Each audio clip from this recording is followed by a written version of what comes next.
Yes, a patch can be removed or redone if necessary.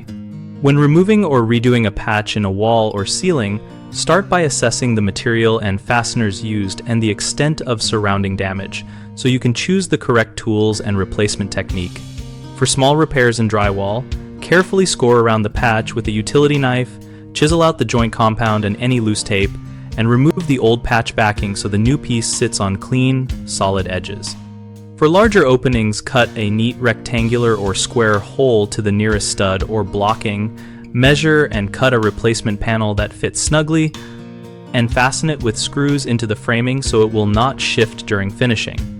After securing the patch, apply a setting compound for the first coat if you need strong bonding and quick drying. Then feather subsequent coats of topping compound wider than the last so the edges disappear under sanding. Sand between coats with a fine grit and use a soft brush or vacuum to remove dust before the final coat to promote adhesion and a smooth finish.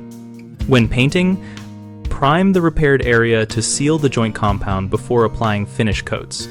If the substrate is plaster, remove loose plaster back to sound keys.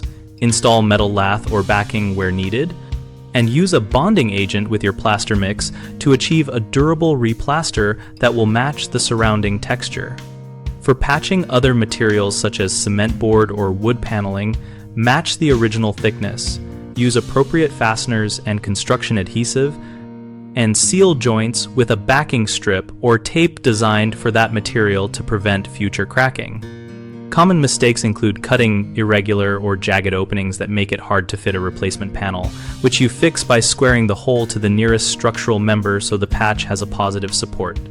Another frequent problem is using only lightweight finishing compound for structural gaps, which leads to sagging or failure. Use a setting compound or proper backing and fasteners for strength. A third issue is poor preparation before finishing, like not removing dust or failing to prime, which causes poor adhesion and visible seams. Address this by thoroughly cleaning between coats and always priming before painting. BigHomeProjects.com helps homeowners find local contractors and compare services related to repairs like patch removal and rework. We also help contractors find work and join our discussion community where we share techniques, ask questions, and learn from other tradespeople and homeowners.